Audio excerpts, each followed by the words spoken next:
This is BiggerPockets Daily. No rest for us on a Sunday. I'm Tyler, and every day I read a different article from the BiggerPockets real estate blog. You can listen to one of these shows each day, or you can go wild and binge through the whole catalog. This isn't a new show, and most of these articles outline concepts that stand the test of time. Mortgage Interest Deductions 101. What You Should Know by Whitney Hutton. If you don't enjoy doing your taxes, you're not alone. Sometimes it even feels like hot pokers under the fingernails. Ugh. But taxes can be fun when you understand how to make the best of your personal financial situations. Savvy investors must understand the power of taking all of the deductions you can, legally, of course. These tax deductions can lower your tax liability. What is the home mortgage interest deduction? First, let's define what a tax deduction is. Tax deductions are expenses you incur through the year that the IRS allows you to subtract from your taxable income. This actually lowers the amount of money you have to pay in taxes. For homeowners, there can be some big deductions that come along with owning a home, such as the mortgage interest you pay. Bonus! The mortgage interest deduction was designed to promote homeownership by allowing property owners to take a significant deduction. This itemized deduction allows a homeowner to deduct the interest they pay on a loan against their taxable income. You can deduct interest for primary mortgages, secondary mortgages, home equity lines of credit, HELOCs, home equity loans. The mortgage interest deduction can also apply if you pay interest on a condo, cooperative, mobile home, boat, or RV used as a residence. Rules on rentals. There is a catch. The loan must be secured by principal residences, aka a main home or second home that you use through a deed of trust, mortgage, or a land contract. Essentially, you can't deduct interest on your third, fourth, or fifth home or any property you rent out. In order to claim this deduction, you must use the property for more than 14 days out of the year, or more than 10% of the number of days it's rented out at fair market value. Whichever number is larger is the number you'll need to use. If you don't meet this test, you can't deduct the interest via Schedule A. Now, if you have rental properties with mortgages, you can deduct the full mortgage interest as a supplemental income loss on Schedule E of your 1040 tax form. What qualifies as a home? For IRS purposes, a home is a house, condo, cooperative, mobile home, boat, or recreational vehicle that has sleeping, cooking, and toilet facilities. Believe me, I'm still trying to get my teardrop camper to qualify, but my CPA won't go for it because it lacks a toilet. Who can take the mortgage interest deduction? In many cases, a homeowner can deduct all of their mortgage interest paid, as long as they meet all of their requirements. Date of the mortgage, amount of the mortgage, how the proceeds are used. More on the rules and limits in a minute. How can you take the deduction? Now, this is where the rubber meets the road. Home mortgage interest is reported on Schedule A of your 1040 tax form. Quite often, this single line item deduction is what can help you exceed the standard deduction limit and allow you to pick up other Schedule A deductions. If you have rentals with mortgages on them, you can also deduct mortgage interest as well. You will just deduct this mortgage interest for your rentals on Schedule E, not Schedule A. What are the rules and limitations? Prior to the 2017 Tax Cuts and Jobs Act, the maximum amount of debt eligible for the deduction was $1 million. And you could generally deduct interest on home equity debt of up to $100,000, $50,000 if you're married and file separately, regardless of how you used the loan proceeds. Beginning in 2018, the limits changed, and now the maximum amount of mortgage debt is limited to $750,000 if you are married filing jointly, $375,000 if you are married and file separately. Additionally, the loan must be used for building, purchasing, or improving your residence, and it can be a primary mortgage, secondary mortgage, line of credit, or a home equity loan.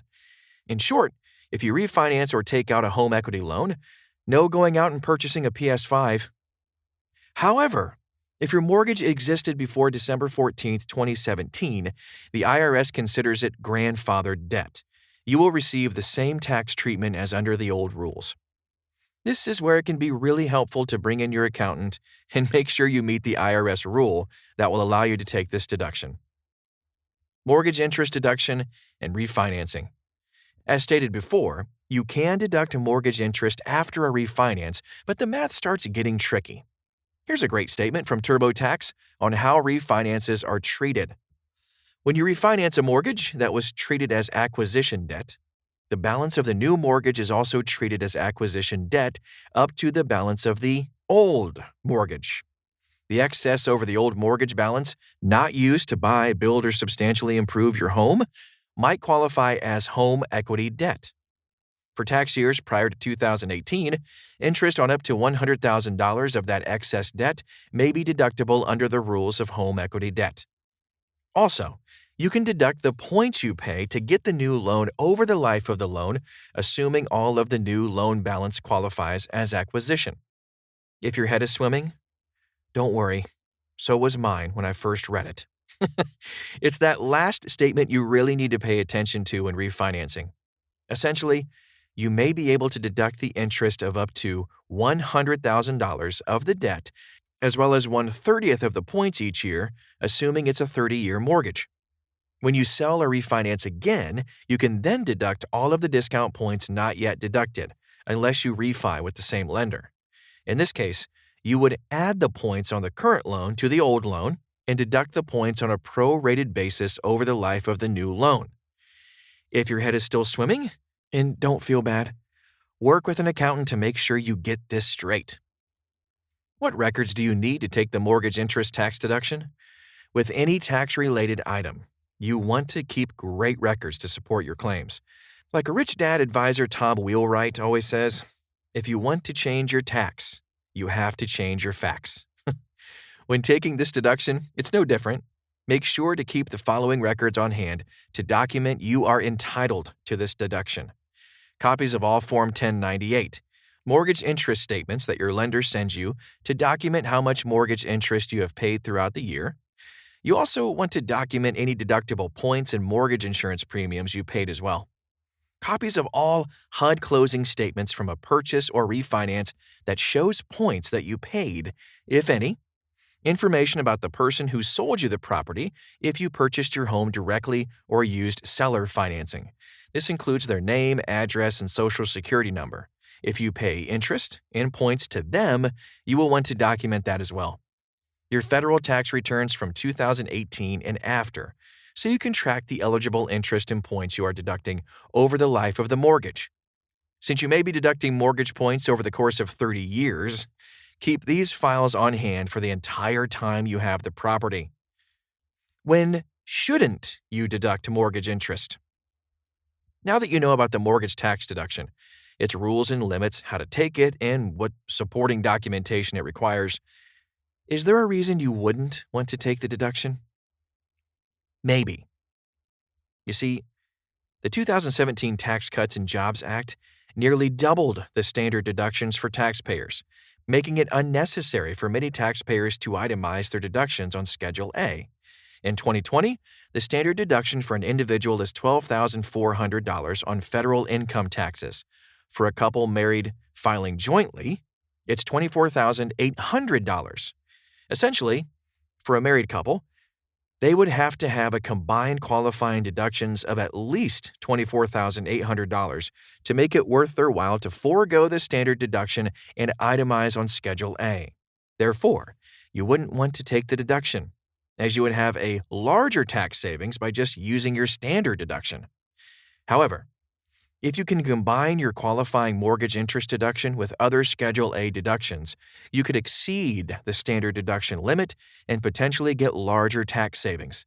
These deductions include state and local taxes, medical and dental expenses, charitable donations, casualty and theft losses, all other itemized deductions limited to 2% of AGI, foreign real estate taxes. Tax rules and limits change frequently.